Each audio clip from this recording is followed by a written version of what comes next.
All right, we got an update for you all. We got 4 days left in the legislative session before the veto period.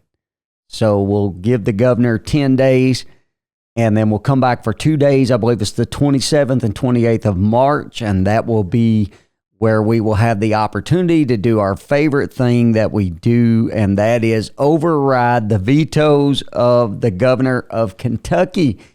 We enjoy doing that, and the reason we do is because he usually vetoes really good bills. Not always. Usually. He did veto Senate Bill 150 that stopped the mutilation of minors. He vetoed that bill. He's vetoed a lot of really good bills and showed himself when he does that. I know some people get triggered when I bring that up, but I constantly bring it up. I don't want people to forget that he vetoed that bill and that he sent the state police out to people to have their license plate written down when they went to church on Easter Sunday, all because he said they couldn't go. It's coming around that time for Easter Sunday again, so I guess it's in your mind, right? That's right. It's in my mind. It never leaves my mind for some reason. What happened during COVID, I don't think we should ever forget about it. Yeah. I don't think we should forget how that they tried to take our freedom from us, our constitutional rights. And, you know, I think one of the founders, I can't remember the exact statement. I read it the other day and seen it several times, but basically says if you're willing to trade liberty for safety, you really don't deserve either.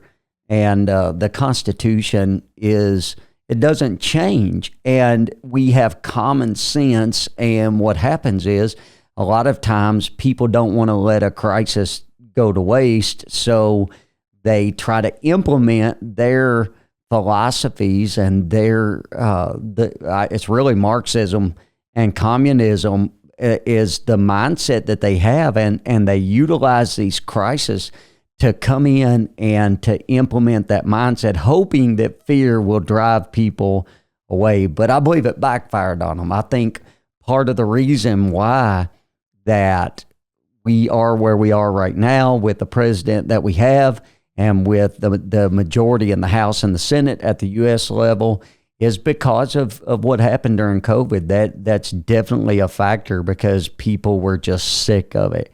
They were sick of being told that they can't do something that the Constitution says that they can, and to act as if they don't have enough common sense just to be careful and live their own life, you know?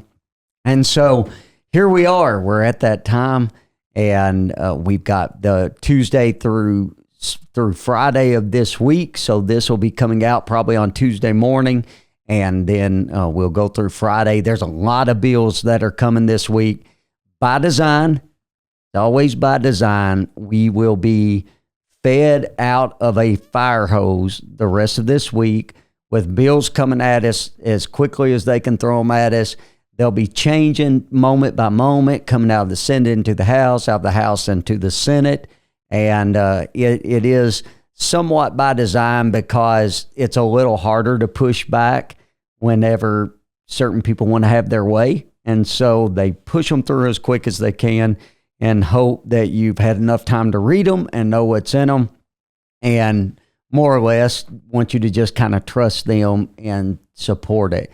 And so we try to be careful. Several of us do. We don't want in any way, shape, or form to pass bad policy. Right. And we did that. We did that a few years ago when at the last moment this bill came through. It was a bill about fish and wildlife. And lo and behold, it gets passed, and we find out that if you have 5 or less acres that you own, when you had to pay to have a fishing license on your own property. To fish on your own property. I remember that. Absurd. Got pushed in at the last second, and we did fix that. We came back and fixed that last session, but it just shows how quickly things move, how easy it is for people to miss those things. And so we got some good bills coming. We have some bad bills that are coming. That's what we're going to talk a little bit about. So let's talk about some of the bad bills. Okay. What's some of what you've heard? I have heard that House Bill 700, House Bill 700. that's been brought to my attention. That bill is near and dear to my heart. So if you were to go back in the Josh Calloway podcast in I think it was probably early November time frame, and then again in December in that time frame, we did 2 podcasts about chronic wasting disease, CWD. Right. And so we brought Laura Voles on, and we were talking with her specifically about what was going on with her farm, and her husband and her father-in-law had a farm, a deer farm. They raised deer, and they had a deer that tested positive for CWD. Right. And they basically come in and shut them down. The government did. They gave them the option to feed their deer for 120 deer, to feed them for 5 years. Right. And have 0 positives across the 5 years, or that they would give them pennies on the dollar and kill all the deer that are there. Brief update. The federal government owns their deer and have for several months, and they're still feeding the deer, and they're still alive on the Brooks farm. And the government's hoping to get there maybe by end of April, 1st of May, to depopulate all of these deers, kill them. And so they've been feeding them this whole time. Correct. But they can't do it. They can't use them for meat. No. And they cannot ship them off of their farm. That is correct. Right. Okay. So there was a big meeting that we had at the local high school, remember? Correct. And that was with the Fish and Wildlife. And they were the hunters came, the deer farmer, like there was different people from all the community. It was pretty well attended. There was a lot of questions, and I feel like there was a lot of unanswered questions. Right. From that meeting. People were still, unsure of what the right thing was to do. They were encouraging people to drop their deer carcasses off to be tested, or to bury their deer carcasses, and not to take them within a certain 30 miles, 15 miles? 30 miles. 30-mile radius. Okay. Everything that they have said up to this point about the CWD and the panic that they people were afraid to eat the meat, none of that has really produced anything. People are still hunting. People were eating the meat. Everything's fine. We didn't hear anything about it until somebody called me the other day and said, "Have you heard about House Bill 700? I said, "No, what is House Bill 700? CWD. So what is House Bill 700 going to do? So it does several things, but this is the thing to understand that it absolutely does. It puts more deer farmers out of business. It absolutely will. How many? So, how many deer farmers do you think? This is the thing. So basically what it says is that if you are within a 10-mile radius of where a CWD positive case is, that you cannot move any deer out of that if you're in that 10-mile radius. So there's another deer farmer that has over $500,000 investment that is like 8.1 miles or 7.8 miles. It's in the 7-8 mile range from the positive case. And he will not be able to ship or move any deer. For how long? For 5 years. Okay. And they don't have, and there's like, would they try to depopulate his? No, because that's the thing, is that he has healthy deer. And so he can't move his healthy deer. He can't ship them. He can't do anything with them except feed them. So it would totally ruin his business. It takes him out of business. He's done if this bill passes as it is. Now, this is the thing, and you've heard it on here before, and I'm going to say it again. CWD is COVID 2.0. Absolutely. Study the science on it. It began almost 60 years ago in a government facility, and the government released this in Colorado out into the wild. Right. And federal dollars have been following this specific issue for a long time. And the science does not bear out that this is a proven method that will control CWD. And here's something that's interesting. The deer that was diagnosed with CWD never showed any signs of sickness. Correct. They had no idea that it was just one that they were killing it for meat. For meat, okay, because they weed out sometimes as far as different things. So they were going to harvest it for meat. They got that test. They were never allowed to test anywhere else. Oh yeah, there you go. They won't let you. You have to test at a federal lab, one test, and you cannot do a third-party test. They have not. This has been back in October-ish when this happened, okay? They've not had any other test positive for that. Correct. None of their deer are sick, and they have taken complete control of their farm. Yes. That's not right. Exactly what's happened. And this is even on the Fish and Wildlife website, they say that CWD can be transferred by scavengers. Yeah. And so it is a known fact that buzzards, vultures can travel up to 200 miles in a day. Yep. So they feed on these carcasses. This is not science at all. They say it is. There were people that are ginning up fear about this issue. CWD has never wiped out a deer herd ever in the United States. Nor has those that have eaten deer meat, does it transfer to humans? And correct. Right. They've never had a case where it's been known to transfer to human. And EHD actually kills thousands of Kentucky deer every year. And we know that. Right. And we do not respond to it in this way at all. And that's in the wild and with captive deer. They right. both deal with EHD. It's a known fact. So another thing that was mentioned, and I don't know if there's any amendments put on that bill yet, but it was brought up to me about double fencing. Mm-hmm. So is that something that may be an amendment? That was in the bill, and okay. this is the thing about double fencing, and that's we got involved. We were trying to strike a deal to be able to keep these people in business, and that's the other part. So some of these people that aren't affected yet in the CWD zone, they will be. Right. It will happen. I guarantee it. If we get this through, if they push this through, that we'll see more CWD cases pop up across the state.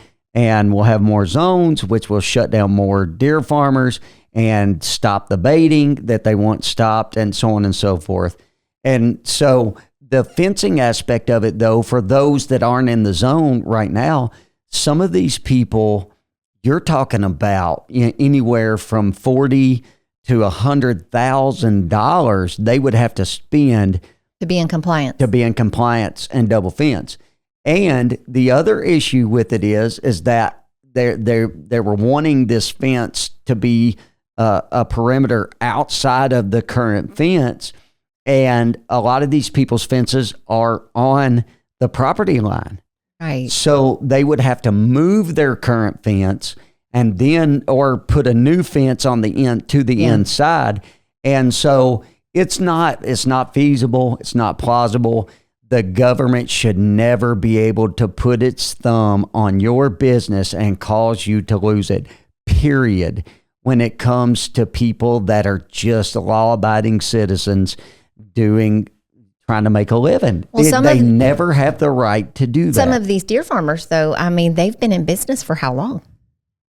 20 some years, some of them. For them, if they just sign this, that totally shuts them down, and they're not giving any thought to that. Well, this is the thing when it comes to other animals that are regulated by the USDA or agriculture. A lot of those animals, if they have some type of disease, sometimes the government, it's a requirement. They'll come in just like the avian flu with the chickens. They'll come in, they'll kill all of them. You get market value for them. And within an amount of time, you can go back into business again. Right.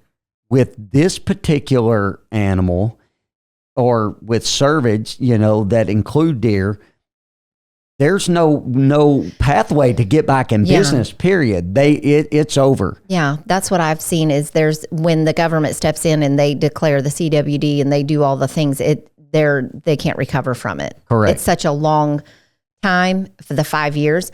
If they can maintain through that time, and then you still have that stigma and they don't have the selling ability like they did at one time. Well, House Bill 700 now has been filed as an amendment to Senate Bill 245. 245. Okay. And I wondered about that. It's just House Bill 700 rolled up over into Senate Bill 245. Senate Bill 245 deals with the structure of Fish and Wildlife Commission. And so they found a pathway to get what they want inside of Senate Bill 245. Has Senate Bill 245 been on the floor? Not yet. Okay. And has House Bill 700 been on the floor? Not yet. They're just out of committees. Correct. Okay. And so what we will have to do is file amendments on those bills, and depends on when they move. If they try to move them on tomorrow, which would be Tuesday, we have to try to suspend the rules to get our amendments heard. I have an amendment ready to go that basically just guts the bill and says we're going to keep doing what we're doing right now.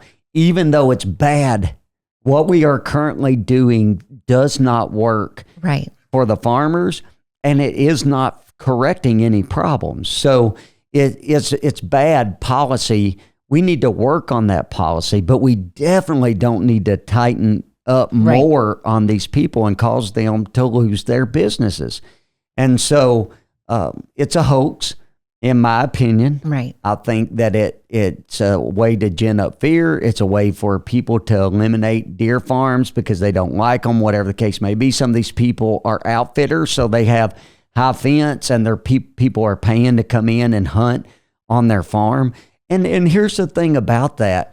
It's been kind of compared to if you were go fly fishing and I took an open face reel and a bobber and a worm, and you took, a fly rod, and you could say, well, you're not really fly fishing, you're not really fishing. But there are different opinions, but these people do serve a purpose. There are people that are elderly that cannot get out and scout themselves. There are people that live in urban areas that have nowhere to hunt. Right. There are people that are handicapped that don't have a way to be able to get out and traverse through the woods, and they serve a purpose, and they're a business. They are a small business. And one of the outfitters here that has been majorly affected in my district, they're bringing a lot of money to the county, a lot of money in a small rural county. And they buy grain locally and feed locally, and it's all intertwined. Well, it helps the restaurants. It helps all of those things with tourism. So it's definitely going to affect people. It's a bad bill. This is one of those. To me, there a lot of times, I'm fighting for things that affect children and trying to protect them in every way. And we've got some good bills that we're trying to advance doing that. But this is one of those things that it's just black and white. Right. You do not use the power of government to destroy someone's life. That is literally what this bill will do. And I will do everything within my power to stop it. And I have some other people that are helping me do that. I've sat down with the Fish and Wildlife Commissioner. We've had good conversations. We're on opposite ends on this issue, and he understands where I'm at. I understand where he's at, but I'm going to fight for my people. So they need to watch the House Bill 700 and Senate Bill 245. Correct. Okay. And send emails, make phone calls, and just say, we want you to vote no on this bill. Yeah. And help us stop this. We need the public support to push back on this bill. What about Senate Bill 144? It's an act relating to confiscated firearms. I heard that's a bad bill. So here's the thing. This bill was filed maybe as an amendment, or maybe it was in the original text in House Bill 5 last session, which was kind of a crime bill as per se. It was trying to be harder on specific crimes that we're having a problem with. And that really big bill? That's correct. Okay. It increased some penalties. It had some good things in it. It had some not so good things in it.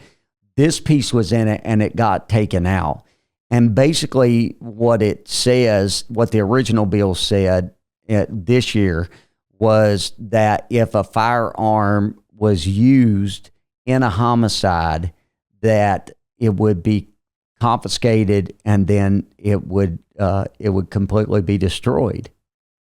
And I think an amendment went on the bill that just said it had to be a criminal homicide, to where it was clear if somebody used a weapon in self-defense, that weapon would not be destroyed. But this is the thing. Why would we be destroying guns? That is something that we need to think about. And we have, per capita, more people with guns in the United States than probably anywhere in the world. But the Second Amendment and the guns that we own, that we have, are a constitutional right. And when we go to destroying guns, we are actually potentially taking away somebody's opportunity to be able to own a weapon to defend themselves and to protect themselves from tyranny, which is what the Second Amendment was all about. Mm-hmm. And I know that Joe Biden always likes saying, well, if you're gonna take on the government, you're gonna need a F-15, not a AR-15, But that is the thing about it is that the government is supposed to fear the people.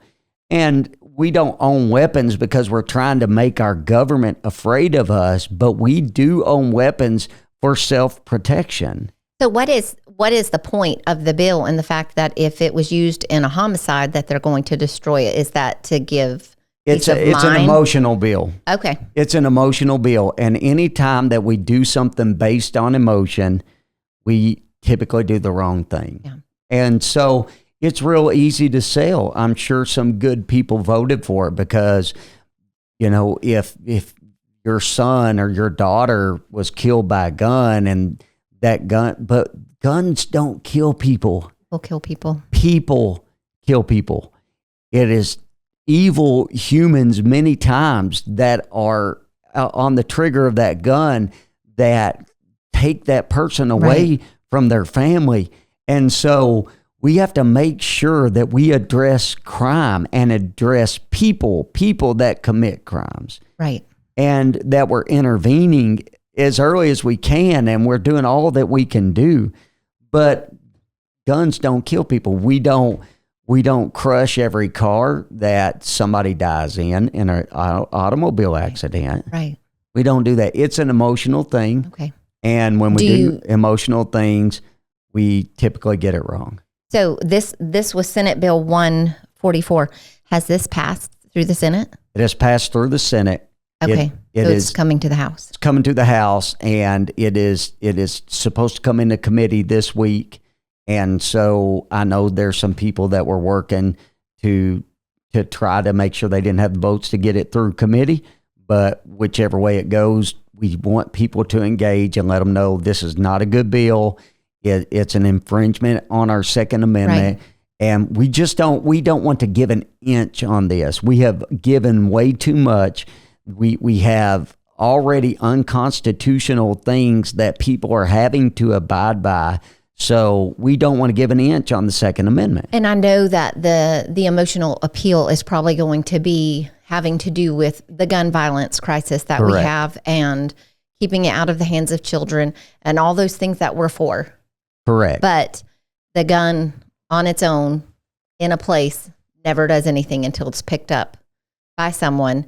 And so, bad bill, correct? Correct. You're going to vote no. I'm going to vote no on that bill. Okay. We do have some good bills. Yes, we do. That are coming up. And I think Senate Bill 181 by Senator Tichenor. Yes. This says an act relating to school employee and volunteer misconduct. Yes. Can you explain a little bit about that? Yeah, it is a good bill. So we've had several situations that have been brought to us. One particular situation, I'll use their name. They actually testified in committee when this bill went on the Senate side in committee. It is the Briscoe family. They're from Anderson County, Kentucky, and they had a situation to where there was a school counselor, and that particular counselor was facilitating things that the parents was not okay with behind their back at school and not during school time. She was texting her nonstop, giving her options to go against the parents. Basically, what was going on in that situation, she was in a relationship with another female, and the teacher or the counselor was pulling them out of class and facilitating them being together because the parents wouldn't let them be together when they weren't at school. And her grades were dropping off. Right. They were trying to figure out what was going on. They finally get a hold of her phone, and this school counselor was texting her nonstop up at 1 and 2 o'clock in the morning and advising her on how to go against her parents. Maybe, if I remember right, offering the opportunity to move out. I can't remember the specific details of it. But what this bill does is that it blocks the opportunity for teachers or school employees and children to be on apps where they can text or communicate without the parent being engaged and involved in it. So it's transparency. And so they would be required to communicate through a school device that was monitored, and it couldn't be just a one-on-one communication between a school employee and a child. Okay, and so that would be an app? Yes, there's several ways it could be accomplished, and some schools already have ways that can be accomplished to where the parent is signed in to whatever communication means that they are using, but it would stop one-on-one texting and that type of thing. Okay, so if the parent would be on that, would anybody else from the school staff have oversight? It would be the school would have oversight as well as the parent. Yeah, that's just good practice anyway. So things can't be said, and especially. I don't know why we haven't done this already. Yeah. I had another mother reach out to me just this past week. And she had, at the time, her daughter was 12, and there was a teacher in the school. They were a special education teacher, and he began to groom her. He began to communicate with her 6, 8, 9, 10 times a day. He was coming to her, meeting her at the bus, and walking her back to the bus, pulling her into the room where he was at multiple times. Come to find out, and the parents they were monitoring. She had a phone but didn't have any way to text on it, and there was an app, and the app had an update, and when it got updated, it offered a communication form on it, a texting type communication. He was able to get on it, and for 2 years this went on, and thankfully, just right before it was going to become physical, they were made aware of it. They were able to intervene.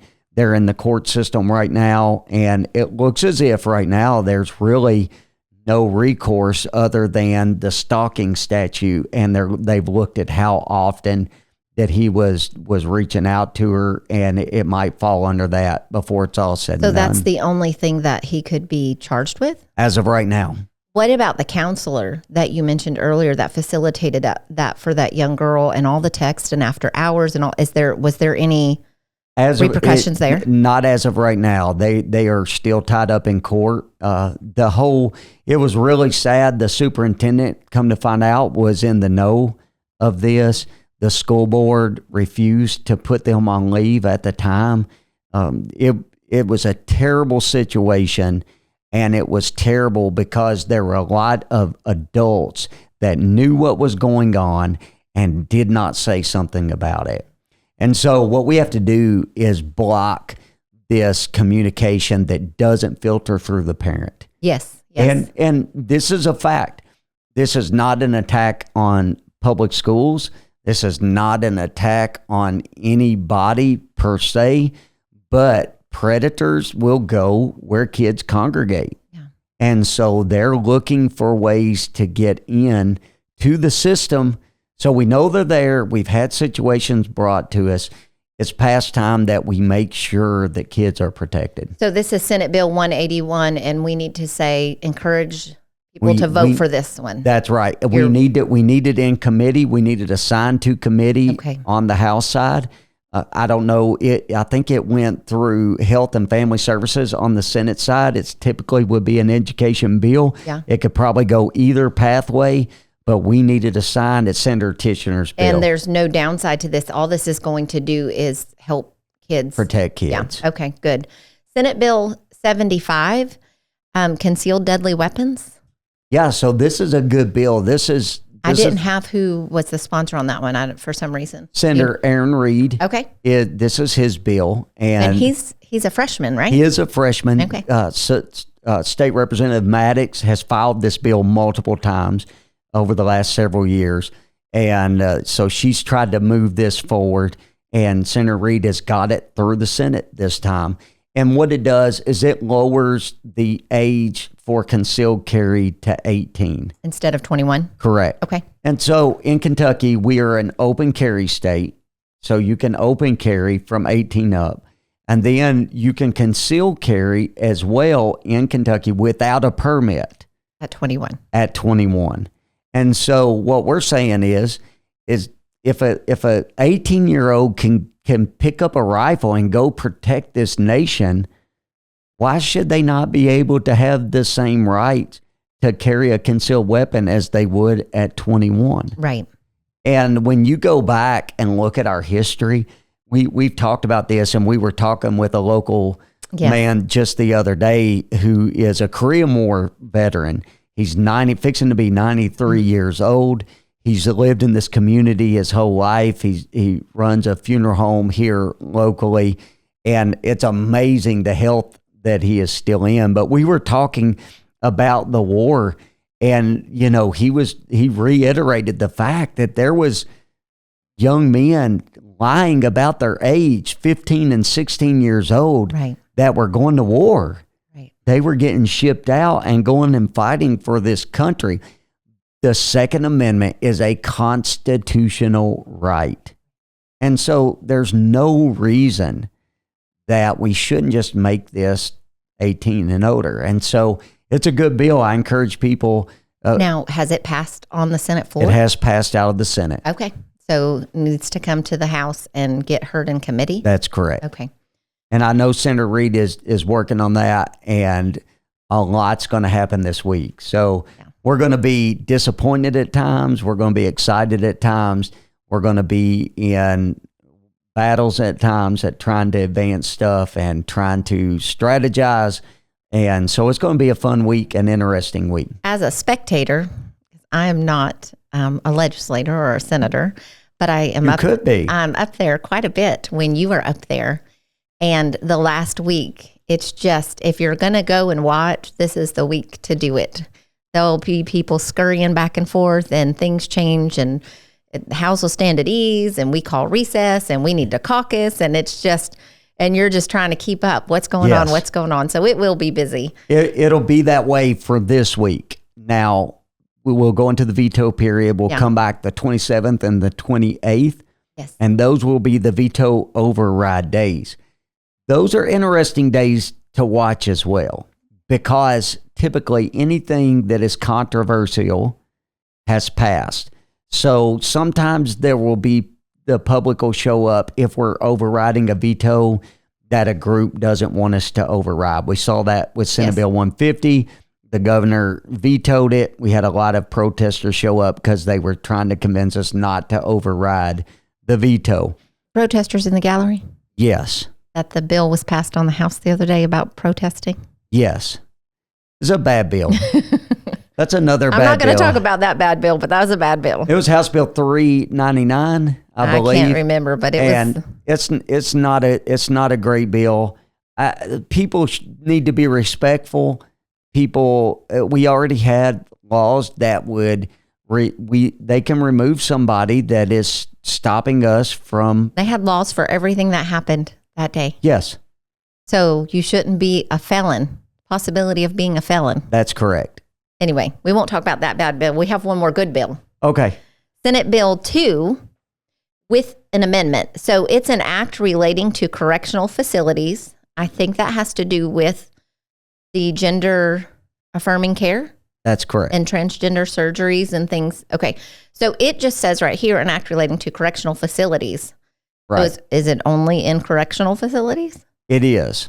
As it is, it's only in correctional facilities, and that's why that amendment that is on it needs to be passed. Okay. So it's amendment number 1 and amendment number 2, which amendment number 2 is just a title amendment. So amendment number 1 is really what we're advocating for. This is the thing about this bill.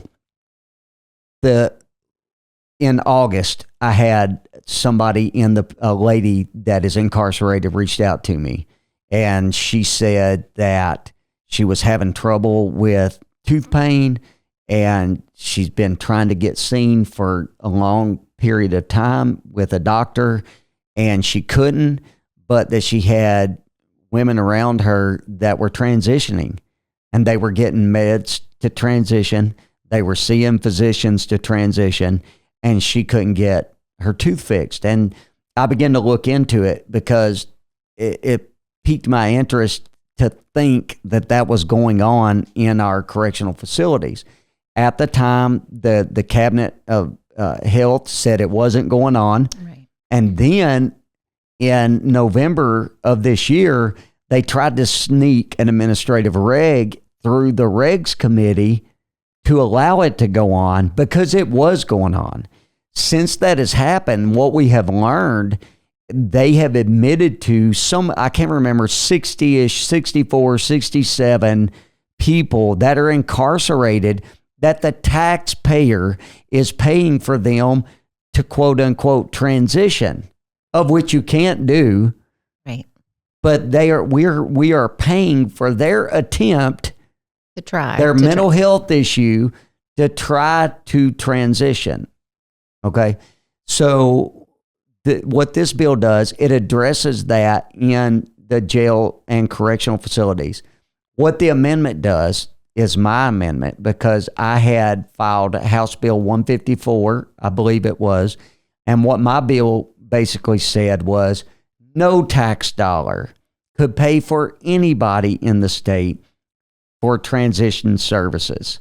So Medicaid, Medicare, which we've been told that you can't do it on Medicare, but Medicaid, Medicare, K-CHIP, state government, local government, nobody can get their transition services paid for by the state, but on the taxpayer and dime. that's reasonable. I don't want to fund that. It's beyond reasonable. I know, but I'm saying it's it is absurd to think that we're doing that. This is the kicker, okay? Okay.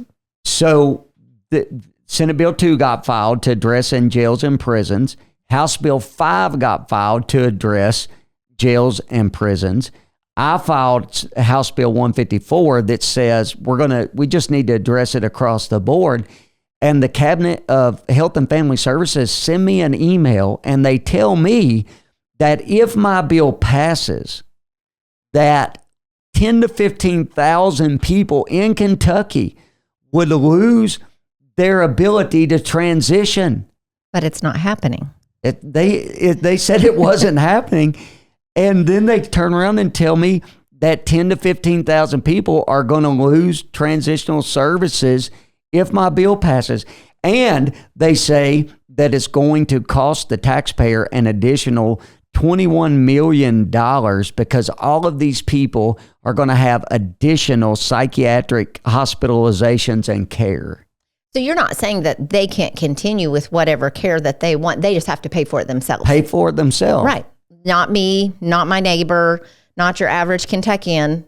Their taxpayer dollars going toward that. If you want to go into the delusion, just do it on your own money. Do it on your own dime. Yeah. The taxpayer should never have to fund that. The fact that we are is beyond absurd. Yeah. We have It's so sickening. many people that need help in our state that have legitimate physical issues. We have veterans here that are homeless. And I'm not saying the government's the answer for every problem, but one problem is not the answer for your delusion to want to become the opposite sex. We should never be on the hook for that, but we are. Yeah. And so what I'm advocating for is to pass Senate Bill 2 With your amendment. with my amendment so that it just makes it clear that no taxpayer dollar can be used for gender transition services. Okay, and I just want to be clear that is House Floor Amendment 1. Correct. Because Senator Berg has an amendment on Senate Bill 2.